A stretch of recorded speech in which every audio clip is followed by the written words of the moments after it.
नमस्कार, मैं हूं अनुपम सिंह और आप देख रहे हैं आई इंडिया पर इस वक्त की बड़ी खबर आ रही है।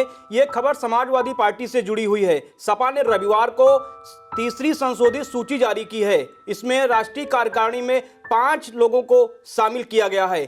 अब इस बदलाव के पीछे सपा की क्या स्ट्रेटजी है और इसके पीछे क्या सियासी मायने हैं, इसको लेकर हमारे साथ आई इंडिया के editor in chief Pankaj Singh Gaur ji जुड़े हुए हैं। हम सीधे उन्हीं के पास चलते हैं और जानने का प्रयास करते हैं कि इस बदलाव के पीछे आखिर सपा की क्या रणनीति है। तो पंकज जी बताएं हमारे दर्शकों को, क्या सपा की इस रणनीति के पीछे क्या कारण है? बिल्कुल। तो देखिए अनुपम, आपने बहुत ही ऐसा सवाल पूछा है जो हर कोई जानना चाह रहा था। और समाजवादी पार्टी की ये जो तीसरी संशोधित राष्ट्रीय कार्यकारिणी की सूची जारी हुई है, इसको लेकर कहीं ना कहीं समाजवादी पार्टी दबाव में थी। दबाव क्या था ये भी हम आपको बताएंगे। दरअसल समाजवादी पार्टी ने जो पहली 29 जनवरी को राष्ट्रीय कार्यकारिणी की लिस्ट 62 सदस्यों की जारी की थी, जिसमें पदाधिकारी और सदस्य कुल मिलाकर 62 थे। और राष्ट्रीय अध्यक्ष सभी जानते हैं कि पूर्व मुख्यमंत्री अखिलेश यादव हैं। ऐसे में जो पहली लिस्ट जारी हुई और उसको लेकर समाजवादी पार्टी में ही जो वर्षों बरस से नेता थे, खासकर ठाकुर और ब्राह्मण, उनमें कहीं ना कहीं नाराजगी गई। उस लिस्ट में ठाकुर और ब्राह्मण नेताओं से पार्टी के जिम्मेदारों ने किनारा किया।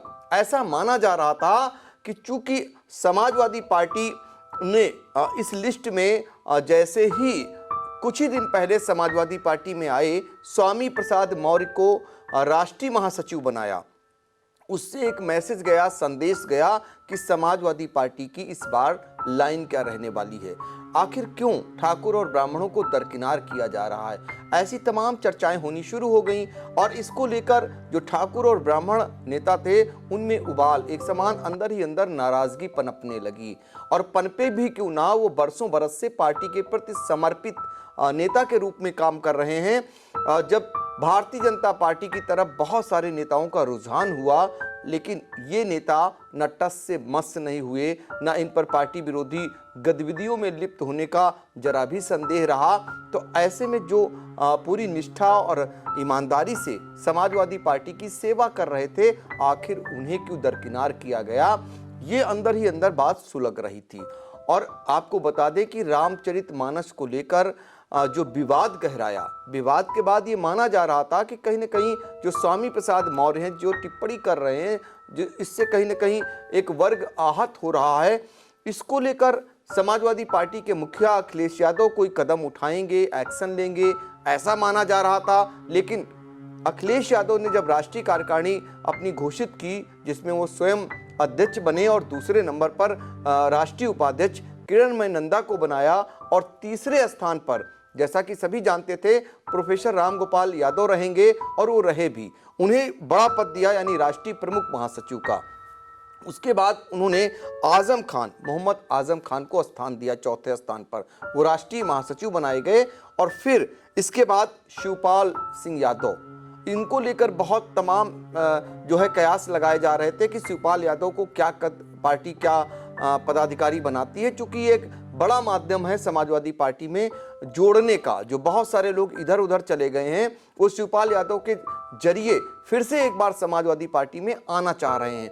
अब उन्हें राष्ट्रीय महासचिव पद दे दिया। तो यहाँ तक तो माना जा रहा था और ये सब कुछ कहा जा रहा था कि यही होने वाला है। लेकिन इसके बाद शिवपाल यादव के बाद रवि प्रकाश वर्मा, इन्हें पहले भी बड़ा पद मिल चुका है और ये लखीमपुर से पूर्व सांसद रहे हैं, इन्हें भी राष्ट्रीय महासचिव बनाया गया। और बलराम यादव एक बड़ा कद है पार्टी के अंदर, इनको भी राष्ट्रीय महासचिव बनाया गया। 8वें नंबर पर इस सूची में स्वामी प्रसाद मौर्य का जैसे ही नाम आया तो वो चौंकाने वाला नाम था।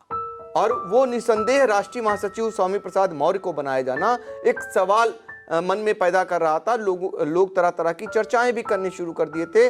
और उसके बाद स्वामी प्रसाद मौर्य लगातार रामचरितमानस को लेकर मुखर हो रहे हैं और उनके समर्थन में कहीं ना कहीं अखिलेश यादव खुलकर सामने आ रहे हैं। तो ये एक संदेश गया कि अब पार्टी दरअसल जो पिछड़े वर्ग से जुड़े हुए लोग हैं, जो खासकर जो अभी तक ये माना जाता था समाजवादी पार्टी यादव और मुस्लिम के अलावा कुछ अन्य दूसरे परसेंटेज में आते थे, अन्य जातियों के लोग उनके सहारे चल रही थी। लेकिन अब समाजवादी पार्टी ने एक नया पासा फेंका है, एक नई चाल चली है, एक नई दिशा में चलना शुरू किया है। और वो कहीं ना कहीं पिछड़े वर्ग के लोगों को, जो लोग खासकर हिंदूवादी जो नहीं हैं, उनको जोड़ने का काम किया है। तो इसको लेकर समाजवादी पार्टी के उन नेताओं में कहीं ना कहीं आक्रोश पनपने लगा जो लंबे समय से पार्टी के लिए काम कर रहे थे, खासकर ठाकुर और ब्राह्मण नेता, जिनको लेकर कोई स्थान न देना, उन्हें कोई पदाधिकारी न बनाना एक सवाल खड़ा कर रहा था। आप अंदाजा लगा लीजिए कि एक सदस्य के तौर पर अरविंद सिंह को बनाया गया था। अरविंद कुमार सिंह जो राज्यसभा सदस्य रहे हैं और पार्टी के एमएलसी, उन्हें राष्ट्रीय कार्यकारिणी का सदस्य बनाया गया था। जबकि बहुत सारे वरिष्ठ नेता जो पहले भी बड़े पदाधिकारी रहे हैं, जैसे कि ओम प्रकाश सिंह पूर्व मंत्री रहे हैं, अरविंद सिंह गोप पूर्व मंत्री रहे हैं, और इन्हीं के यहाँ ब्राह्मण नेताओं में भी काफ़ी संख्या है, उन्हें भी कोई स्थान नहीं मिला। तो वो नाराजगी पनपने लगी और उसका असर कहीं ना कहीं पार्टी में दिखाई दिया। 8वें दिन जब पहली लिस्ट जारी हुई तो वो 29 जनवरी की तिथि थी, फिर दूसरी एक संशोधित लिस्ट जारी हुई और ये तीसरी संशोधित लिस्ट जो आई है आज 8वें दिन यानी 5 फरवरी को, उसमें संशोधन हुआ है। 5 नए पदाधिकारी बनाए गए हैं, आज जिसमें ब्राह्मण को भी जगह दी गई है, यानी तरजीह दी गई है, और ठाकुर को भी तरजीह दी गई है। जो अब बनाए गए हैं नए पदाधिकारी, जो हमने नाम आपको गिनाए थे, ब्राह्मण के तौर पर विनय तिवारी को राष्ट्रीय सचिव बनाया गया है। और ठाकुर नेताओं के तौर पर अगर बात करें तो ठाकुर नेताओं में पूर्व मंत्री ओम प्रकाश सिंह को राष्ट्रीय सचिव बनाया गया है, और राष्ट्रीय सचिव के ही पद पर अरविंद सिंह गोप, ये भी पूर्व मंत्री रहे हैं, इन्हें भी राष्ट्रीय महासचिव बना दिया गया है। आलम देखिए कि पार्टी में जब पहली सूची जारी हुई तो उनके बड़े नेता माने जाते थे, मंत्री रहे हैं, और जिनका एक अपना वजूद पार्टी के अंदर रहता था, राम गोविंद चौधरी, इन्हें सदस्य बनाया गया था। जो संशोधित लिस्ट जारी हुई उसमें इन्हें राष्ट्रीय सचिव बना दिया गया, यानी प्रमोट कर दिया गया 8 दिन के अंदर ही। अब एक अन्य जो राष्ट्रीय सचिव बनाए गए हैं उनका भी नाम बता देते हैं, नीरज सक्सेना। कहीं ना कहीं समाजवादी पार्टी इस बार श्रीवास्तव यानी लाला बिरादरी पर भी गेम खेल रही है, और नीरज सक्सेना को राष्ट्रीय सचिव जैसे पद पर पार्टी ने जो है बैठाया है। तो ये संशोधन हुआ है इस बार। पहले 62 राष्ट्रीय कार्यकारिणी के सदस्य हुआ करते थे, अब इनकी संख्या 67 पहुंच गई है। ये नए नाम हैं जिनकी आज संशोधित लिस्ट जारी की गई है, और इसके जरिए पार्टी नाराज नहीं करना चाहती है क्षत्रिय और जो ब्राह्मण नेता हैं, इसीलिए उनके जो प्रभावशाली नेता थे जिनकी पार्टी के अंदर प्रभाव देखने को मिल रहा है, उनको राष्ट्रीय सचिव जैसे पद पर बिठाया है। तो ये नया संशोधन हुआ है। बहुत अच्छी जानकारी दी आपने पंकज जी। इस बदलाव के पीछे क्या सियासी मायने क्या हैं, और दूसरा ये है कि जो ये बदलाव हुआ है, जो संशोधित सूची जारी हुई है, आने वाले समय में सपा को इसका कोई फायदा मिलेगा चुनाव में? बिल्कुल अनुपम, देखिए समाजवादी पार्टी इस बार ये समझ रही है, पिछले चुनाव में आपने देखा होगा बहुत सारा जोर तमाम गठबंधन करने के बाद भी समाजवादी पार्टी का वोट बैंक नहीं बढ़ रहा था। वोट बैंक में इजाफा न होने के कारण जो भारतीय जनता पार्टी का वोट बैंक है 40+, उसको पा पाना समाजवादी पार्टी के लिए एक चुनौती बना हुआ है। उस 40% वोट बैंक के बराबर आने के लिए और भारतीय जनता पार्टी का जो वोट बैंक है उसको कम करने के लिए ये सारी चाल समाजवादी पार्टी चल रही है। इसके पीछे समाजवादी पार्टी की मंशा है, एक तो गैर यादव जो बैकवर्ड हैं उनको कैसे जोड़ा जाए, तो उनके तमाम नेताओं को पार्टी ने जोड़ा है। समाजवादी पार्टी के काफ़ी संख्या में वर्मा बिरादरी के इस बार विधायक चुनकर आए। वर्मा बिरादरी पर हमेशा दांव लगाती रही है पार्टी, समाजवादी पार्टी। इस बार भी कई वर्मा बिरादरी के लोगों को यानी उन्हें पदाधिकारी बनाया हुआ है। एक तो दांव ये खेल रही है, दूसरा दांव जो निषाद हैं, मौर्य हैं, अन्य जो बिरादरी के लोग हैं उनको भी बड़ा पद दिया हुआ है पार्टी ने, उनको अपनी तरफ लाने के लिए कि उनके वोट बैंक भी समाजवादी पार्टी से जुड़ें, लिहाजा उन्हें भी बड़ा पद दिया हुआ है। और बसपा का जो वोट बैंक है कहीं ना कहीं उस पर इस बार समाजवादी पार्टी दांव खेल रही है। आपको मैं बताना चाहूंगा, आप ऐसे ही समझ जाएंगे, जो समाजवादी पार्टी की राष्ट्रीय कार्यकारिणी की लिस्ट है उस पर अगर आप गौर करेंगे तो उसके जरिए आपको पता चल जाएगा कि समाजवादी पार्टी किन किन जातियों के सहारे यानी उन पर दांव खेल करके पार्टी को जिताऊ स्थिति में लाने की फिराक में है। तो हम जरा राष्ट्रीय कार्यकारिणी के बारे में एक बार फिर से बता दें कि समाजवादी पार्टी की जो नई राष्ट्रीय कार्यकारिणी है उसमें अखिलेश यादव अध्यक्ष हैं, किरणमय नंदा राष्ट्रीय उपाध्यक्ष हैं। ये शुरू से ही पार्टी के बड़े नेता हैं, इनका यहाँ ज़्यादा वो नहीं रहता है, लेकिन पार्टी को एक जो है मजबूती देने का इनका काम रहता है। प्रोफेसर राम गोपाल यादव बड़ा नाम है और चाचा ये भी हैं अखिलेश यादव के, राष्ट्रीय प्रमुख महासचिव हैं। मोहम्मद आजम खां, इनको भी देखिए कहीं ना कहीं इनके विपत्ति में समाजवादी पार्टी खड़ी हुई है और ये साबित किया है उन्हें राष्ट्रीय महासचिव बनाकर कि ऐसे समय में भी पार्टी उनका वही कद रखना चाहती है जो पहले से रखती आ रही है। इसके बाद शिवपाल सिंह यादव, जो हाल ही में जिन्होंने अपनी ताकत दिखाई, जिनके सहारे मैनपुरी का बम्पर वोटों से समाजवादी पार्टी ने चुनाव जीता, उन्हें भी राष्ट्रीय महासचिव बनाया और उन्हें भी वजूद दिया है और उन पर बड़ी जिम्मेदारी है पार्टी के जो नाराज लोग इधर उधर चले गए थे, पार्टी से अलग हो गए थे, उनको लाने की, और उसका असर भी आने वाले दिनों में देखने को मिल सकता है। इसके बाद रवि प्रकाश वर्मा, देखिए यहीं से शुरुआत होती है, ये कुर्मी बिरादरी से आते हैं और इनका प्रभाव है लखीमपुर में, कुर्मी बिरादरी का अच्छा खासा जनाधार है, ऐसे में इन पर दांव खेला है। फिर स्वामी बलराम यादव, ये बड़ा नाम है, ये यादव बिरादरी के ही हैं, लेकिन इन्हें भी एक बड़ा पद दिया है यानी राष्ट्रीय महासचिव बनाया है। स्वामी प्रसाद मौर्य, मौर्य बिरादरी पर दांव खेला है, ये हार गए थे पिछले चुनाव में विधानसभा के, इस बार फिर से ये सक्रिय रूप में हैं और कहीं ना कहीं मौर्य वोट बैंक को साधने की कोशिश कर रहे हैं और इसकी छटपटाहट केशव प्रसाद मौर्य के रूप में देखने को मिलती है। वो अक्सर, जो डिप्टी सीएम हैं केशव प्रसाद मौर्य, वो अक्सर अखिलेश यादव पर हमलावर होते हैं। भारतीय जनता पार्टी की ओर से अगर कोई मुखर रूप से हमलावर है तो केशव प्रसाद मौर्य हैं। केशव प्रसाद मौर्य क्यों हैं, इसका सबसे बड़ा कारण है, एक तो समाजवादी पार्टी ने उन्हें हराया, दूसरा बड़ा कारण है कि उनका वोट बैंक जो उनसे जुड़ा हुआ है वो कहीं समाजवादी पार्टी की तरफ ना हो जाए, इसलिए वो हमेशा प्रभावी ढंग से हमला करते हैं। और तीसरा बड़ा नाम बिशंबर प्रसाद निषाद, यानी कि 9वें नंबर पर आते हैं ये बिशंबर प्रसाद निषाद समाज से आते हैं, इन्हें भी राष्ट्रीय महासचिव बनाया है। अवधेश प्रसाद, ये पार्टी के बड़े नेता हैं, इनको भी जोड़ा है पार्टी ने। और इंद्रजीत सरोज, इन्हें राष्ट्रीय महासचिव बनाया है समाजवादी पार्टी ने। इंद्रजीत सरोज जो बहुजन समाज पार्टी के लिए बड़ा काम करते थे, पासी समाज को जोड़ते थे बहुजन समाज पार्टी से, वो अब समाजवादी पार्टी में पासी समाज को जोड़ने की जिम्मेदारी निभाएंगे, इसलिए उसी समाज से आते हैं, इनको भी बड़ा वजूद दिया है। रामजी लाल सुमन, देखिए इनको भी जोड़ा है, ये सारे ऐसे नाम हैं कुछ जो बहुजन समाज पार्टी से रखते हैं, ये भी राष्ट्रीय महासचिव। लालजी वर्मा, ये बड़ा नाम है, इनको भी जोड़ा हुआ है। रामअचल राजभर, ये ऐसे नाम हम आपको बता रहे हैं जो बसपा में काम करते थे, बसपा के लिए काम करते थे, और यही कारण है कि बहुजन समाज पार्टी की नेता इधर लगातार हमलावर हैं भाजपा से कहीं ज्यादा समाजवादी पार्टी पर। कहीं ना कहीं उनको लगता है कि उनके जो बड़े बड़े नेता हैं वो अब समाजवादी पार्टी के लिए काम करते नजर आ रहे हैं। जो एंटोनी, हरेंद्र मलिक, ये बड़ा नाम है, कांग्रेस के नेता रहे और ये पश्चिम में एक बड़े रूप में जाने जाते हैं, यानी इनको जाट नेता के रूप में वहाँ जाना जाता है और ये अब वहाँ पर सपा को मजबूती देंगे।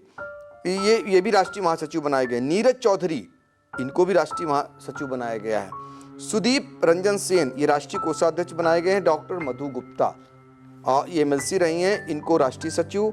और कमाल अख्तर, ये भी राष्ट्रीय सचिव। राष्ट्रीय सचिव जो लोग बनाए गए उनके नाम हम बताते हैं आपको। दयाराम पाल, ये नाम ऐसा जो बसपा के प्रदेश अध्यक्ष रहे हैं और पाल समाज का वोट बैंक आ सके, इसलिए इनको भी राष्ट्रीय सचिव जैसा पद दिया गया। राजेंद्र चौधरी, ये शुरू से ही पार्टी के मुख्य प्रवक्ता रहे हैं और अखिलेश यादव के साथ अगर कोई चेहरे के रूप में देखे जाते हैं तो राजेंद्र चौधरी। राजीव राय, ये पूर्वांचल का बड़ा नाम है। राम बख्श वर्मा, देखिए एक और वर्मा।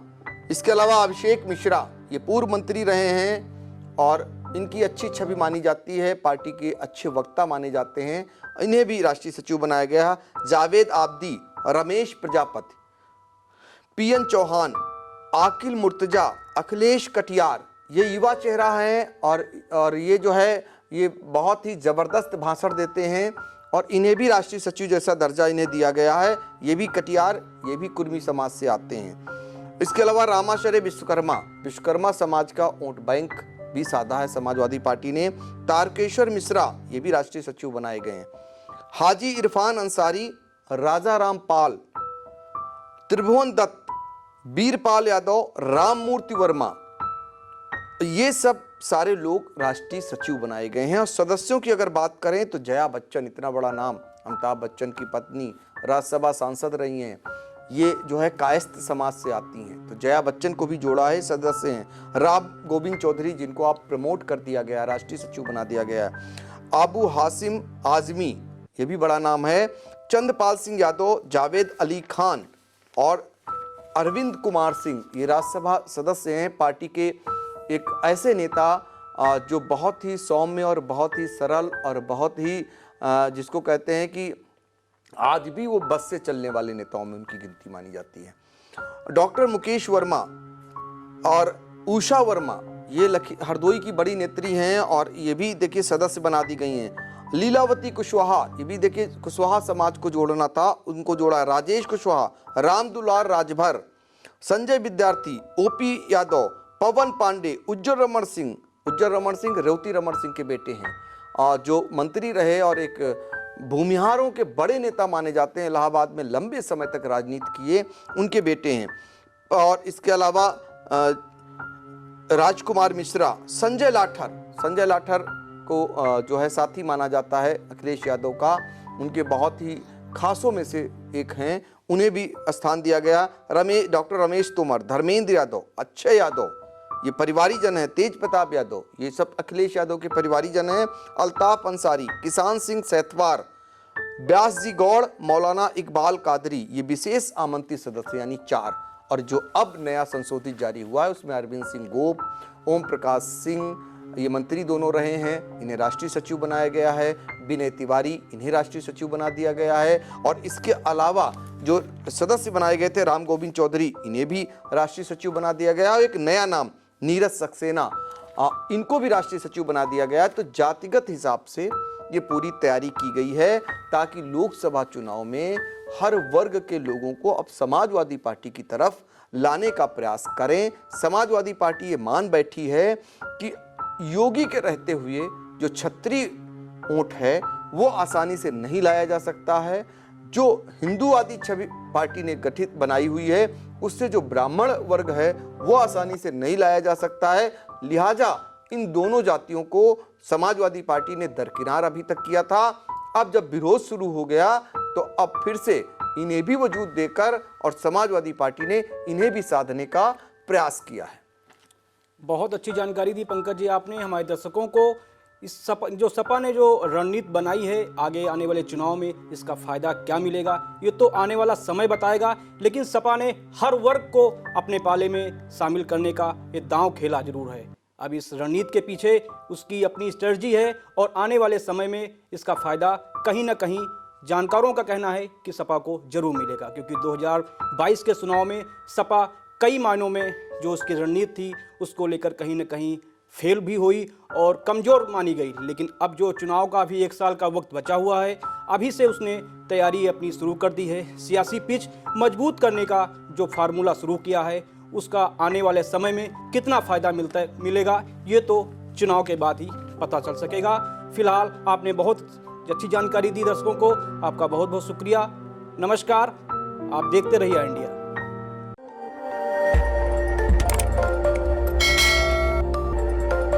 खबर आपकी, नजर हमारी।